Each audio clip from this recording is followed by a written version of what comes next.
Jaula Grande es una base militar, la peor de todas, donde nadie quiere ir. Una tierra baldía arrasada por la contaminación, donde gases tóxicos con un olor a amoníaco invade las fosas nasales y todos los sentidos. Allí solo hay montañas y aguas estancadas de desechos y basura que engordan a los ávidos gansos que los rodean como perros callejeros. Jaula Grande es un lugar para pagar castigos. Un escenario de difícil sobrevivencia en un tiempo indefinido y un lugar que divide al mundo entre los civiles y los militares. Hasta ahí llega una familia desconectada, contaminada.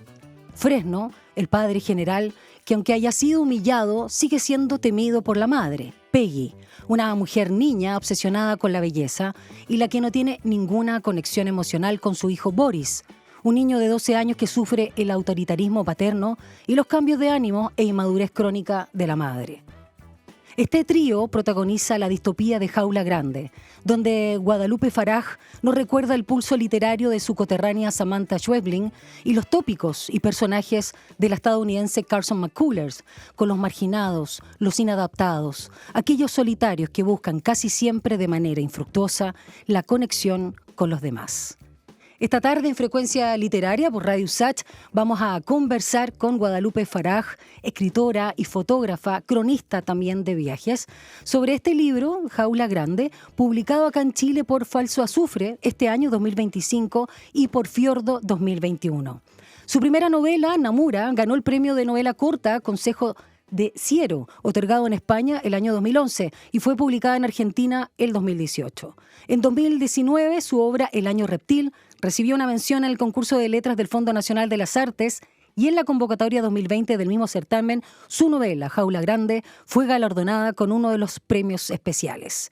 Y como te decía, cronista de viajes también, Guadalupe Faraj, colabora en revistas literarias, de viajes y de psicoanálisis.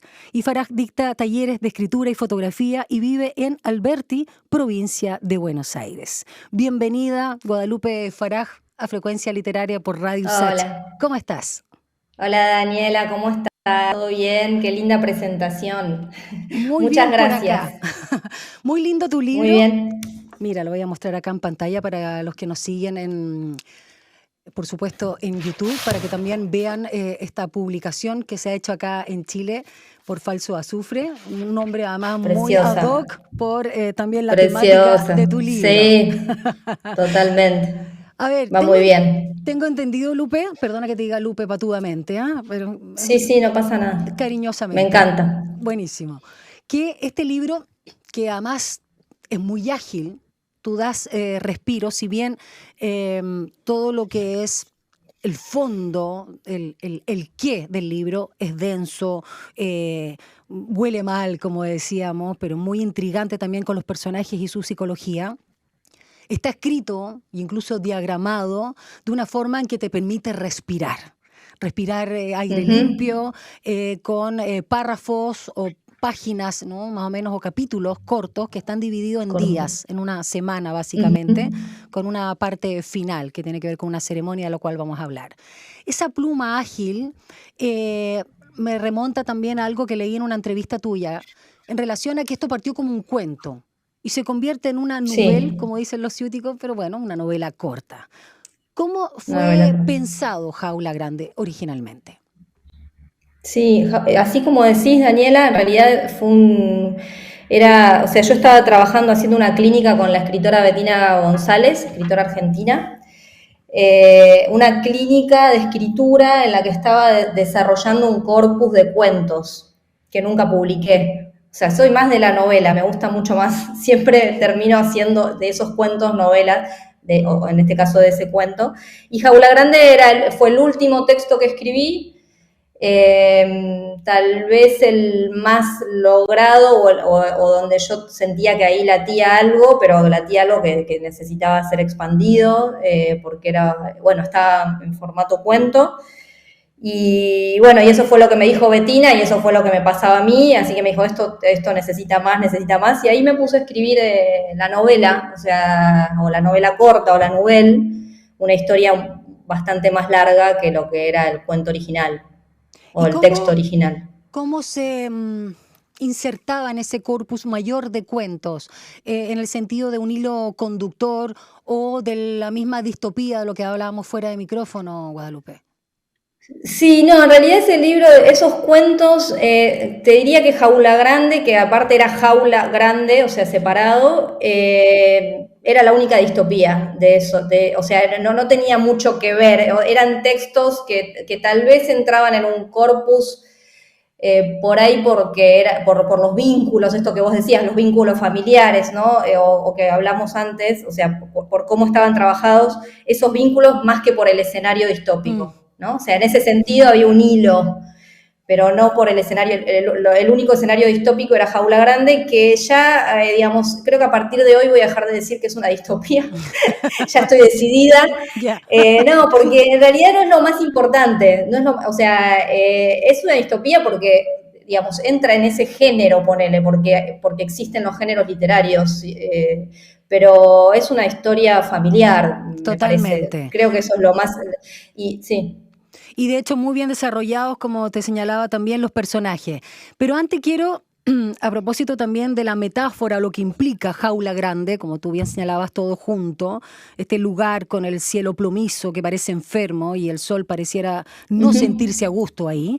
Hay muchas ideas subyacentes que yo rescaté y que me gustaría ir conversando contigo. Por un lado está el castigo, ¿no? Que conlleva la degradación, el relego, la humillación, y también Sí. asociado con el castigo como respuesta a esta amenaza del sacrificio. Pero quiero partir con el castigo como figura para este general Fresno, que comentábamos al inicio, que además tiene estos castigos que van aumentando con estos nombres curiosos que tú también planteabas, porque dan un poco como de risa, ¿no? Parecieran burlas, pero son fuertes: el excedido, el humillado, el sospechado. Hablemos de la noción de castigo. ¿Por qué la quisiste también hacer tan fuerte dentro de lo que es Jaula Grande, que remite también a una caja?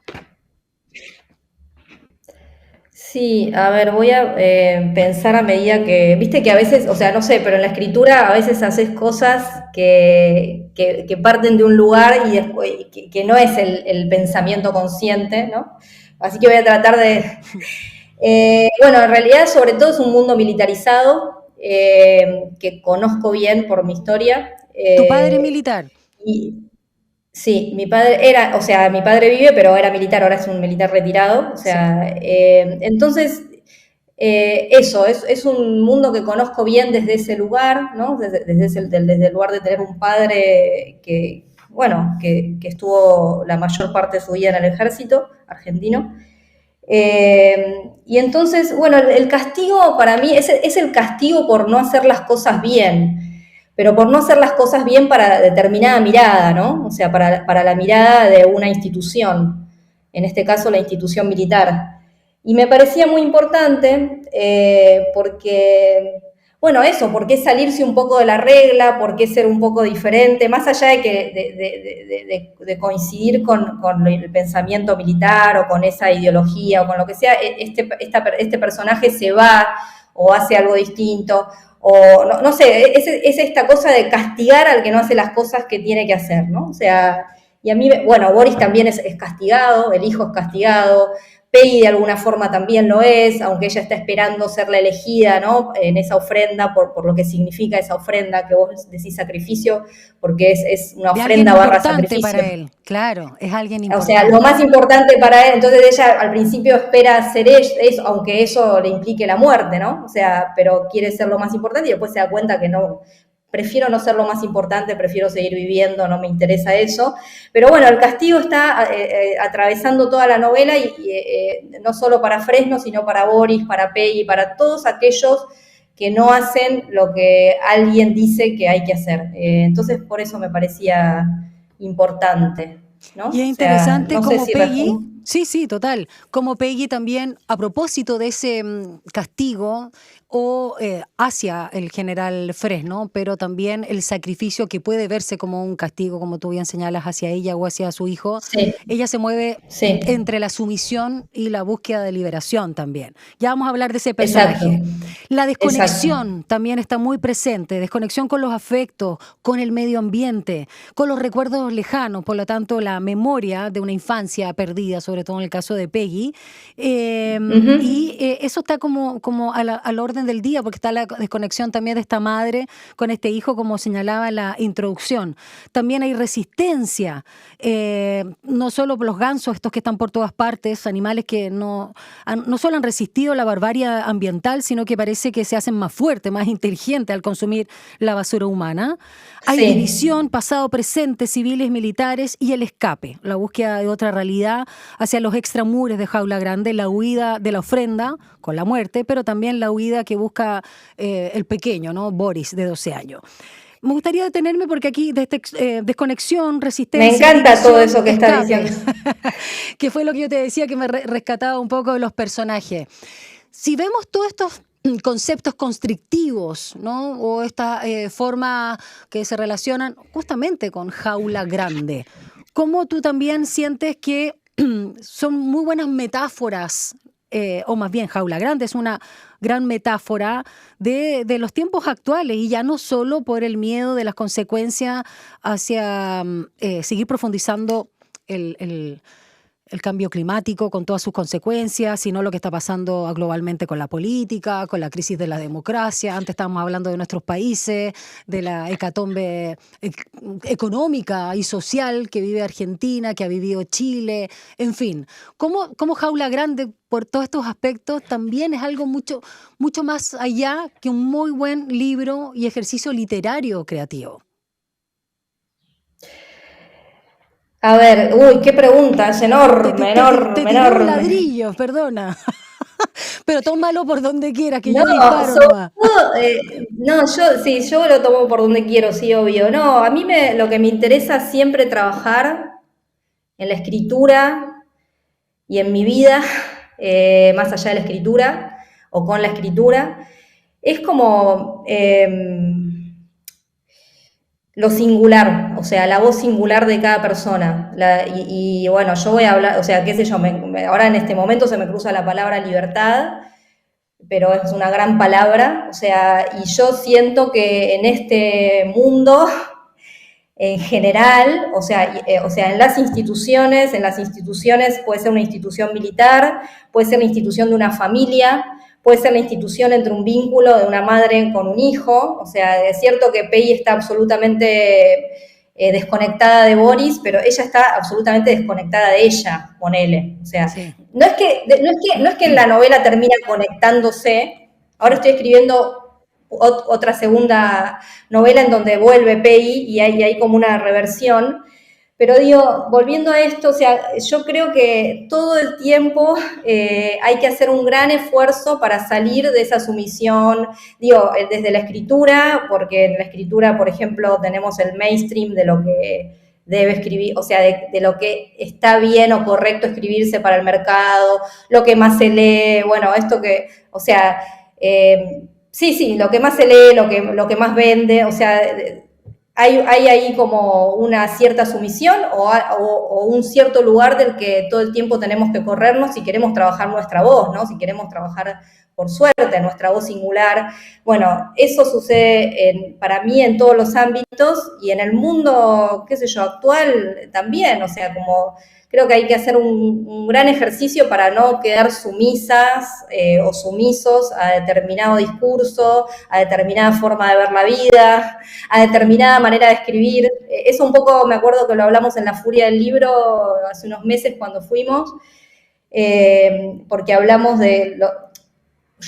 Puede ser que me vaya por las ramas, No te Daniela, preocupes que somos de la misma tribu. pero siempre vuelvo, Sí, siempre vuelvo. entiendo. Eh, no, que digo que hablamos de lo que significaba publicar en una editorial independiente versus, por ejemplo, grandes grupos, o sea, otras editoriales, o lo que significaba escribir una distopía y si esa distopía entra entra dentro de determinado género de la ciencia ficción y qué dicen los grandes de la ciencia ficción.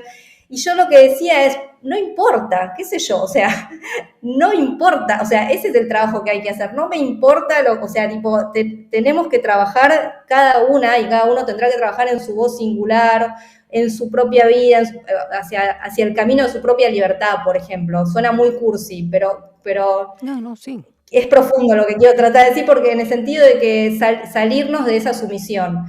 En el caso de, por ejemplo, los personajes... Boris, o sea, lo que hace todo el tiempo es hacer preguntas, ¿no? Todo el tiempo se hace preguntas y esas preguntas lo van llevando a ese camino, o sea, por ese camino que termina en ese bosque, que se hace una última pregunta que no sabemos cuál es antes de cruzar el bosque, ¿no? Peggy, o sea, está bien, o sea, su salirse de esa sumisión es entrar en medio en una locura, tal vez, ¿no? En un delirio, esta cosa de empezar a comer basura para recordar. Pero bueno, ella se libera de algo, qué sé yo. Después si su deseo es comer basura y ser una mujer ganso, o sea, Sí. no importa, ella se libera de algo, ¿no? O sea, entonces, bueno, a mí me interesa mucho trabajar eso, o sea, desde la literatura, desde los géneros que escribo, o sea, desde los géneros que decido utilizar para decir lo que quiero decir, o sea, y bueno, y desde la práctica cotidiana, ¿no? En la vida, qué sé yo. Bueno, eso. Guadalupe, en relación a lo mismo, hay una frase que me parece muy elocuente, que dice Peggy en las primeras páginas de tu libro Jaula Grande. Dice, en otra época, cuando los destinos de Fresno eran los de un militar en ascenso y Boris no había nacido, viajaban de una base a otra por caminos de flora verde, este es el recuerdo de ella, ¿no? Y húmeda, donde había animales echados en el pasto. Bueno, vacas, mariposas, colibrí, que se cruzaban por su camino. Y cuando le venía nostalgia, escribe ahí la narradora, de esa época en la que habitaban bases que eran paraísos, la recordaba en voz alta, hablaba durante horas. Boris la observaba y ella lo esquivaba.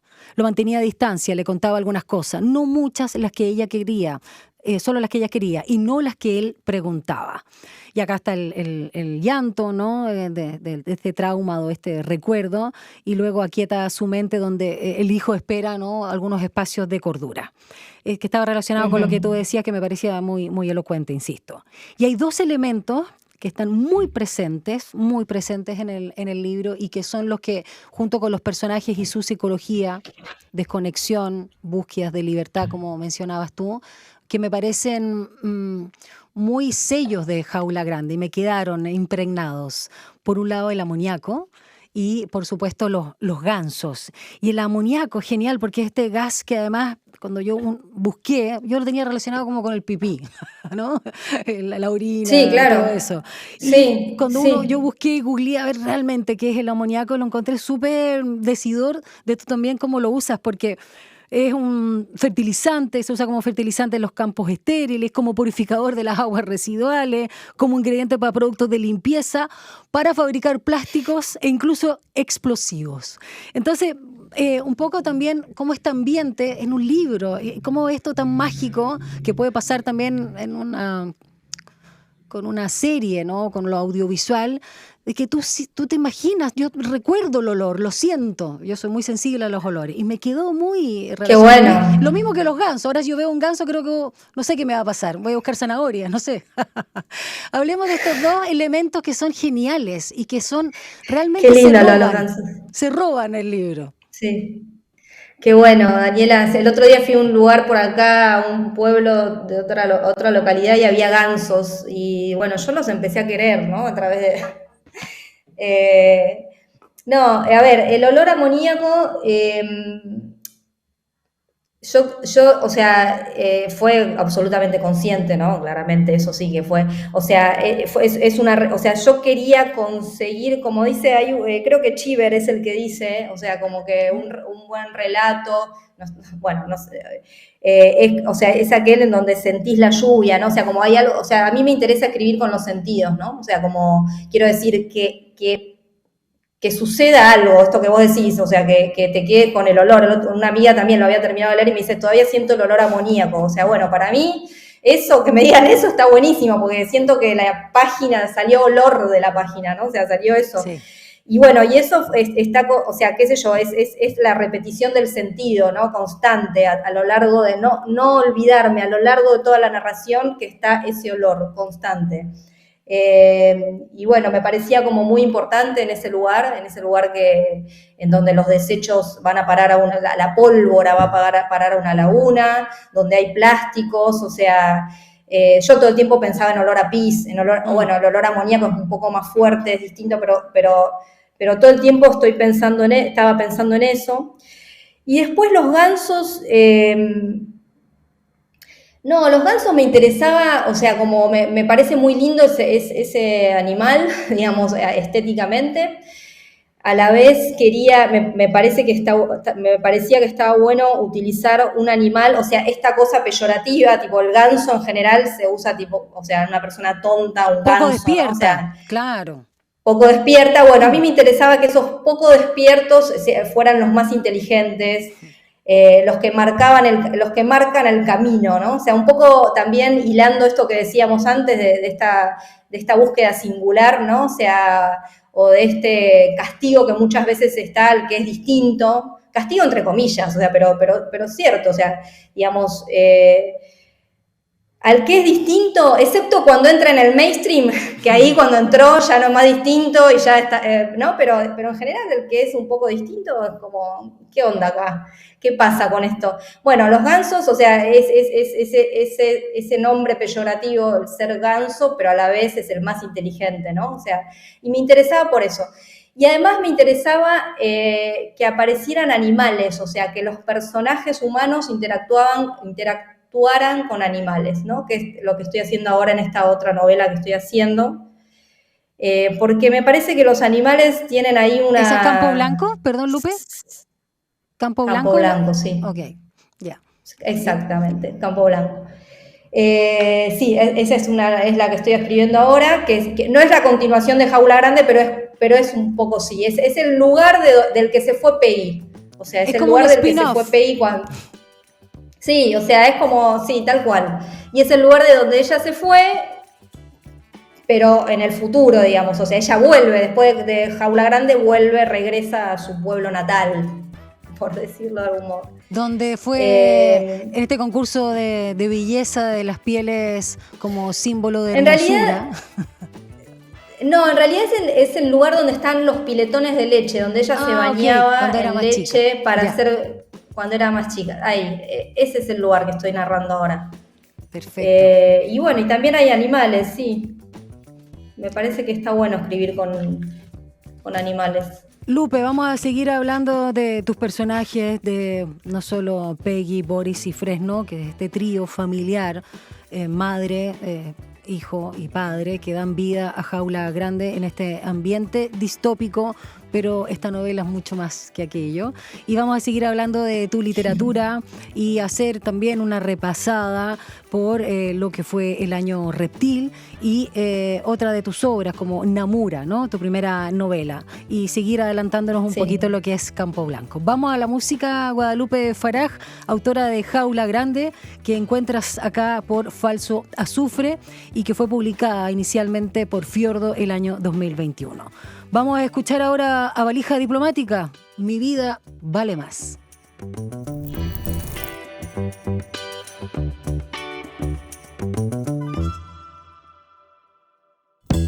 Estamos de regreso acá en Frecuencia Literaria por Radio USACH. Recuerda, vamos martes y jueves a partir de las 5 de la tarde, la 94.5. Y nuestros capítulos también están siendo grabados por YouTube, así que quedan en el canal de Radio USACH.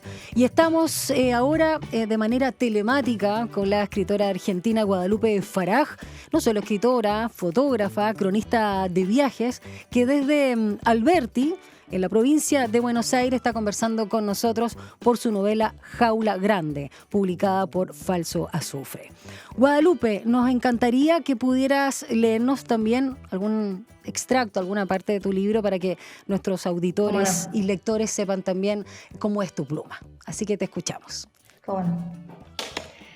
Muy bien. Voy a leer el inicio. Perfecto. El primer... Jaula Grande. Nadie quiere ir. ¿A qué? Piensa Boris y mira el cielo de aspecto enfermizo, como si el sol estuviera dando los primeros rayos que le quedan. El camino está vacío. La línea por la que van corta la mitad, o lo que a él le parece la mitad de ese paisaje sin color. Desde el asiento de atrás puede ver las nubes moverse lento, grandes hongos de humo copando el cielo. Tienen que doblar a la derecha y seguir por ripio hasta dar con la puerta principal de la base. Hay partes de pasto seco hasta donde llega la vista. Poco crece en un lugar así. Lo único que se diferencia del tono monocorde del paisaje son los troncos negros sin follaje, la hilera combada que se extiende sobre el final y que irradia brillo, una luminiscencia suave que le da forma al bosque. Un bosque también bien particular, recuerdo, ¿no? Un bosque cuyos árboles tienen los troncos negros, oscuros como la madera quemada, pero también tienen una energía dentro, ¿no? Una suerte de luz, sobre todo cuando hablamos de la caja. Sí, Y que no sí, tienen ramas, no tienen follaje. sí. Hablemos un poco también de los simbolismos de la naturaleza. Tú ya hablabas de los animales, aves particularmente, porque no solo los gansos, sino hay unas que son propias del Las Chaco. charatas. Eso, que yo no las Las conocía, tuve que charatas. googlearlas también para saber de qué se trataba, ¿no? Que son unos Sí, pájaros sí. comestibles, no sé, que aquí no hay, pero sí en la Sí, zona del Chaco, Bolivia, Paraguay, Argentina, qué sé yo.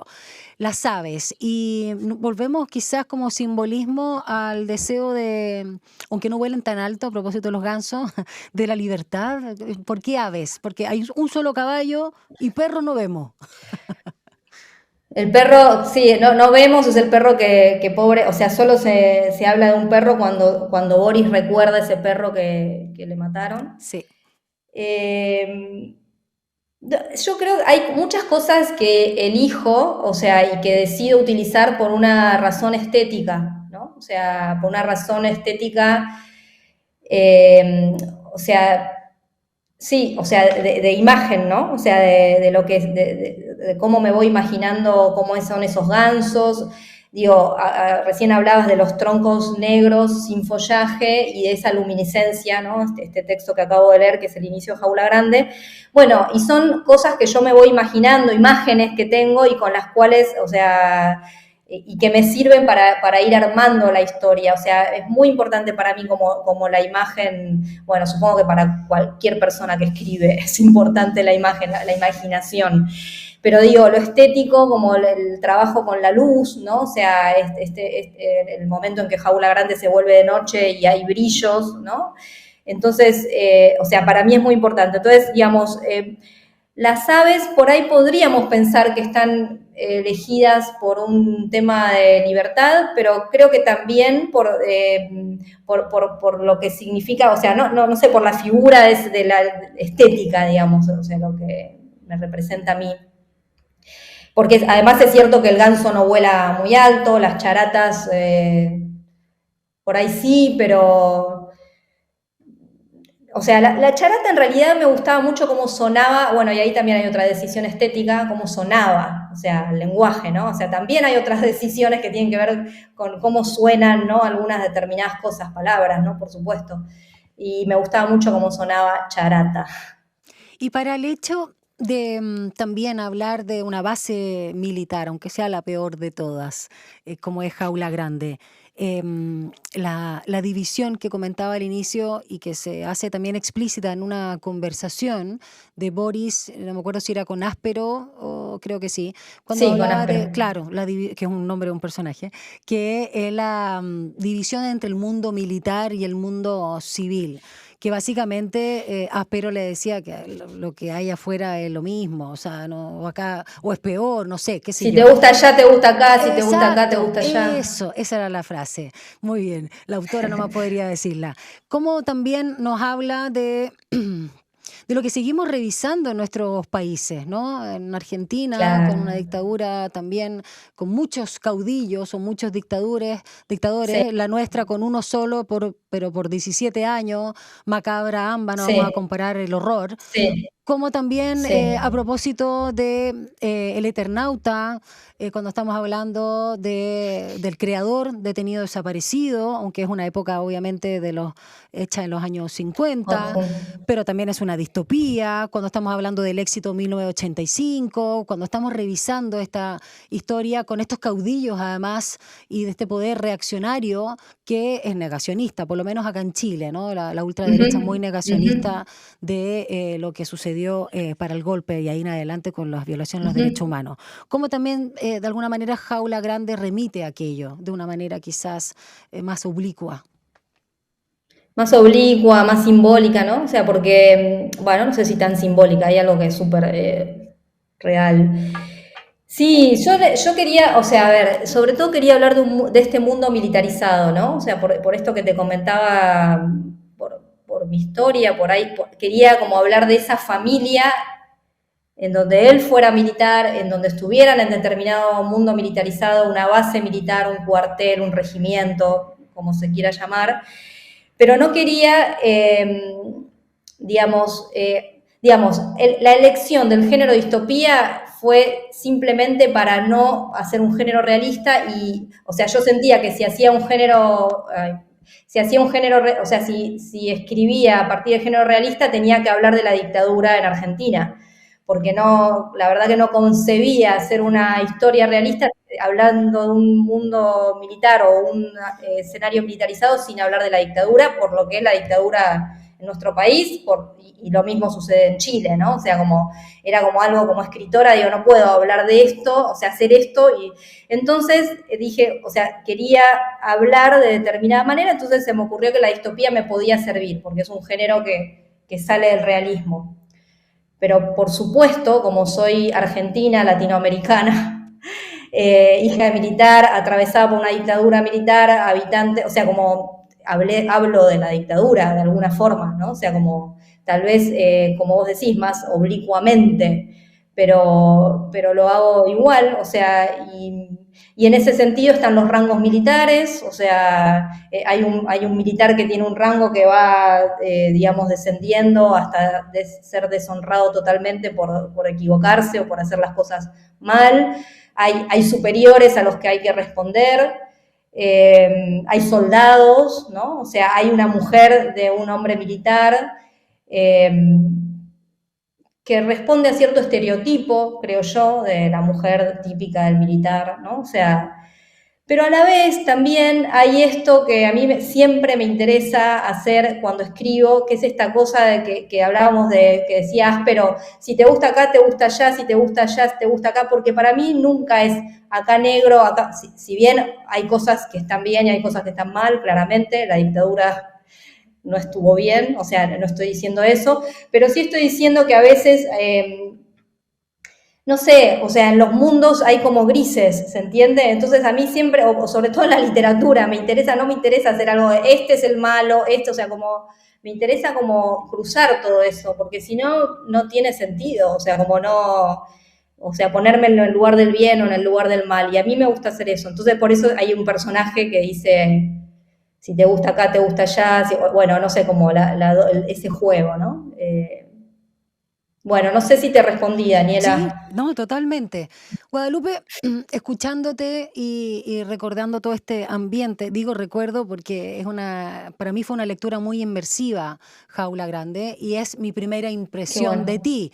Quiero seguir leyendo y por eso te voy a preguntar luego por Namura y por el año Reptil. Algo ya nos dejaste entrever de lo que se viene con tu nuevo libro. Pero si yo me detengo solo en Jaula Grande, que es muy, digamos, mi Ese base, recorte. exacto, ese recorte, ese frame, claro. Yo te comparaba, y las comparaciones son a veces odiosas, pero son mis referencias, ¿no? Y los periodistas nos gusta eso, un poco con mi lectura con otras escritoras argentinas que a mí me volaron la cabeza en su minuto, como es Samantha Schweblin y como es Ariana Horvitz. A la segunda tuve la oportunidad de entrevistarla y la amé, de hecho nos amamos ahí entre brujas, decía ella. Y claro, Ay, qué también bueno. Carson McCullers, no he leído mucho, pero sí conozco bien su imaginario, he leído solo un par de libros. Y claro, también se pueden hacer comparaciones solo a partir de Jaula Grande con Stephen King, entre otros. Primero preguntarte si te calzan Wow, o no. bueno, muy alta la vara.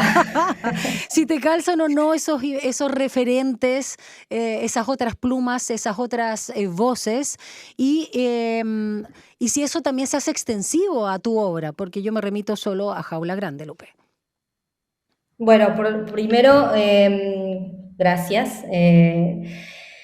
He leído de esos 4 autores, y esas 3 autoras y ese autor, a Samantha Schweblin y a Carson McCullers, es mi diosa, Carson Sí. McCullers, la amo. Así que sí, claro, o sea, digamos, escribimos con las lecturas que tenemos, ¿no? O sea encima. Entonces, sí, probablemente me siento más cerca de Carson McCullers, pero porque yo admiro mucho a Carson McCullers. Y a Samantha Jolie me encanta lo que hace, me encanta el fantástico que utiliza, ¿no? O sea, cómo trabaja sus textos, y puedo entender por qué lo decís. Creo que por una cuestión de la conicidad del lenguaje, no sé, como algo del lenguaje lacónico, el ritmo, la cosa muy como, no sé, como esta cosa de sacar y sacar y sacar hasta donde se pueda, ¿no? O sea, de limpiar ese lenguaje. En ese sentido, me siento como emparejada, si se quiere, o sea, con ella. No he leído a Ariadna, ni a Stephen King, o sea, Stephen King muy poco y eso es una deuda, pero bueno, no me atrae tanto el género, De más. pero bueno, nada. Y después, en esto que decís de o sea, la concordancia, ¿no? De mis libros, creo que, o sea, hay una concordancia en cuanto, yo siento que soy simple para escribir. Pero el otro día, por ejemplo, una amiga me dijo, vos escribís muy difícil. Digo, no, ¿cómo? O sea, bueno, no, quiero decir, eh, siento que hay una cierta simpleza, pero eso es lo que yo siento, o sea, tipo, o sea, ya ves que una amiga mía me dijo, o sea, pero digo, en ese sentido, tal vez los 3 libros que publiqué, Namura, Jaula Grande y El Año Reptil, tal vez en ese sentido, en el sentido de lo visual, ¿no? O sea, son libros que, por lo que me dicen, ¿no? También, tal vez te quedan mucho las imágenes impregnadas. Entonces, en ese sentido, hay una concordancia.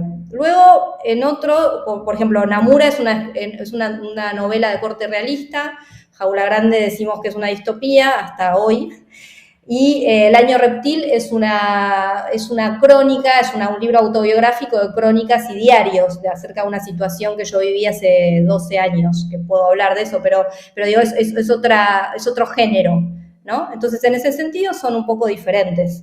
Ya nos vamos Eh, perdón, a adentrar en tu faceta de cronista, de viajera y fotógrafa, que me parece bien interesante.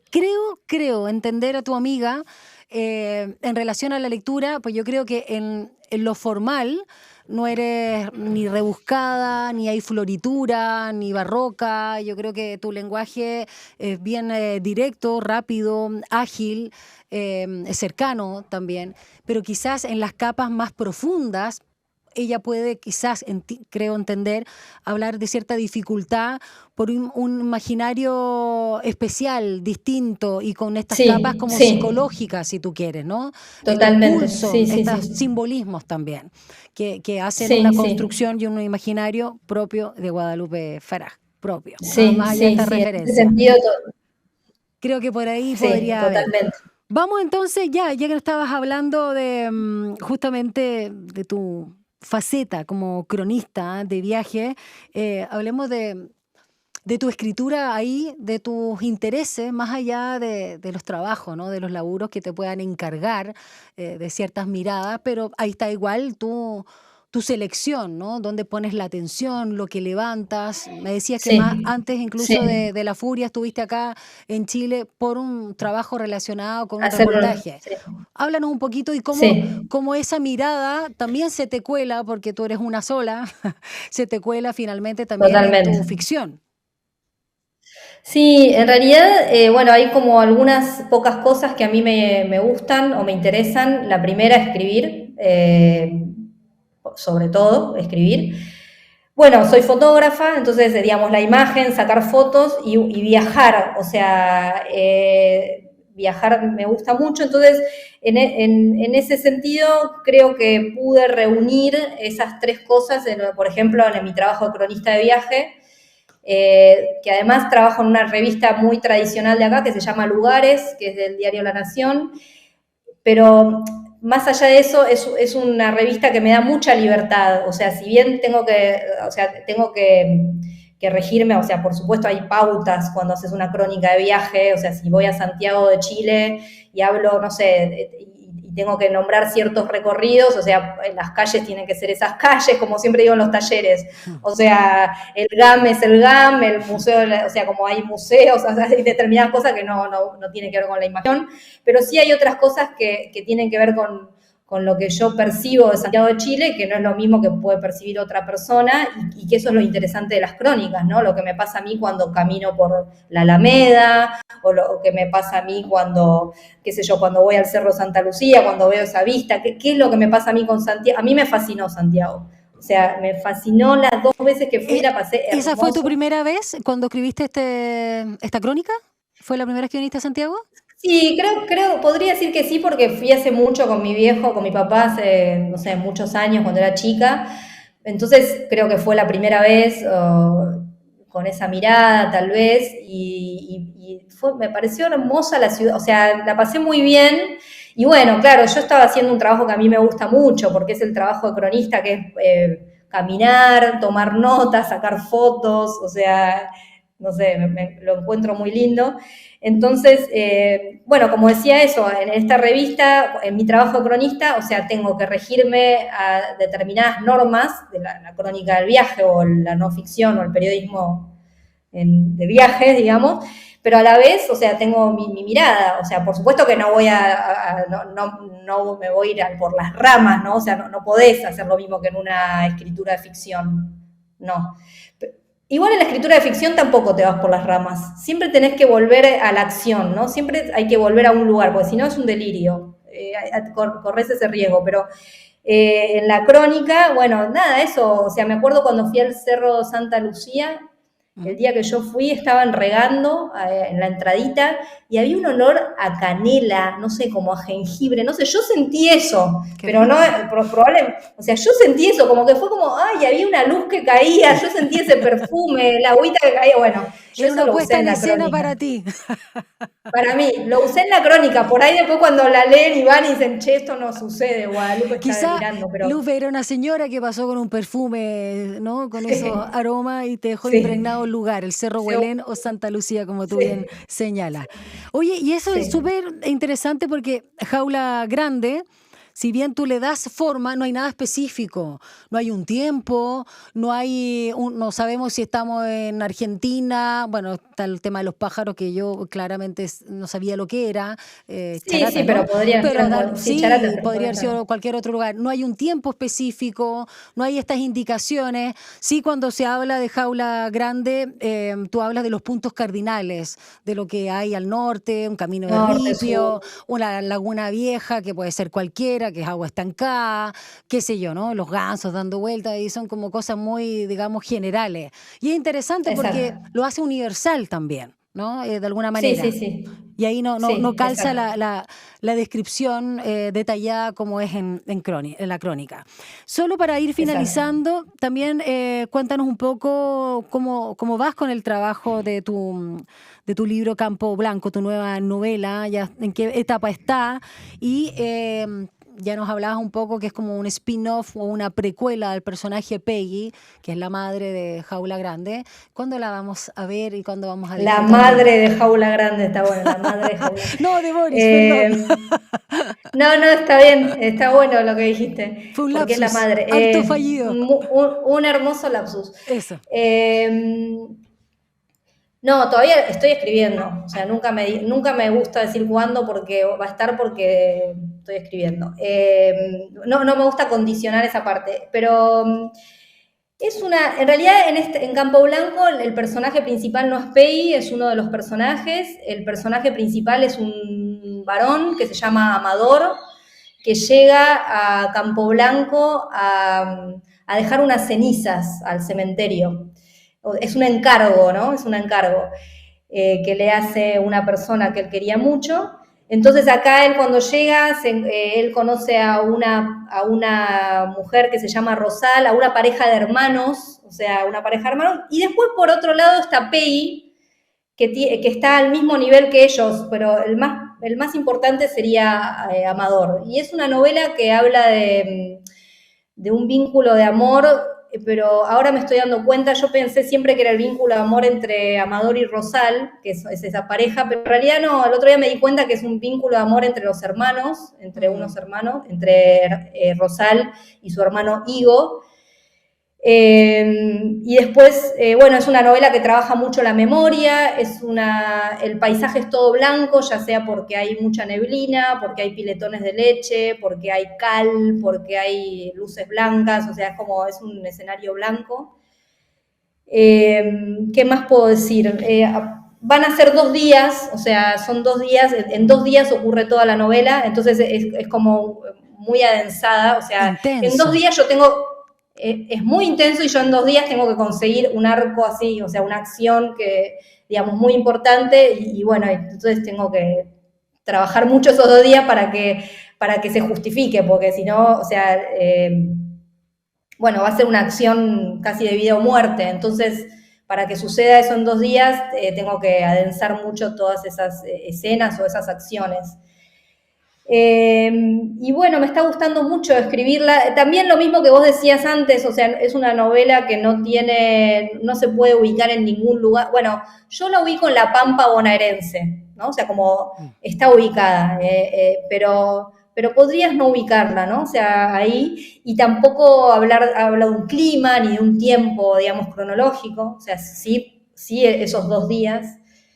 Y bueno, creo que esa novela es una mezcla de muchas lecturas mías, sobre todo algunas que tengo, y es como si quisiera como juntar algo ahí, ¿no? O sea, y bueno, la estoy escribiendo.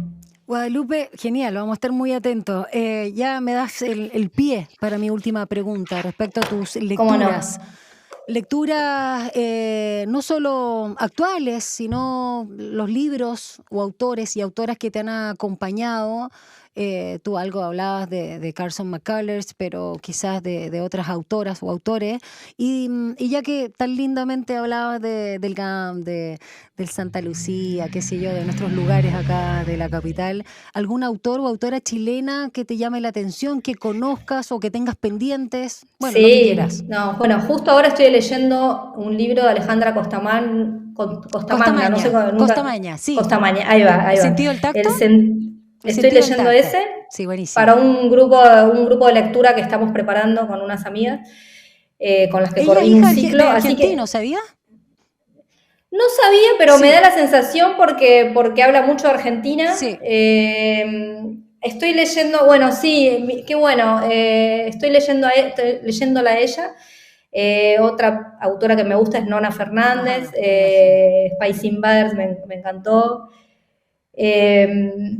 Bueno, ellas me gustan mucho. Después otros autores me preguntaste, como sí, qué general, lecturas. da lo mismo, para mí, o sea, los libros que, no sé, ya te hablé de Carson McCullers, Faulkner, me gusta mucho. Sí. Mientras agonizo, me parece.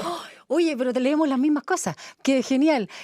No, es que... ¿Viste qué linda? No, bueno, lo que pasa que a mí también me voló la cabeza. Bueno, Mientras agonizo para mí es lo mismo que la balada del café triste de Carson McCullers, y la novela para mí como es Pedro Páramo.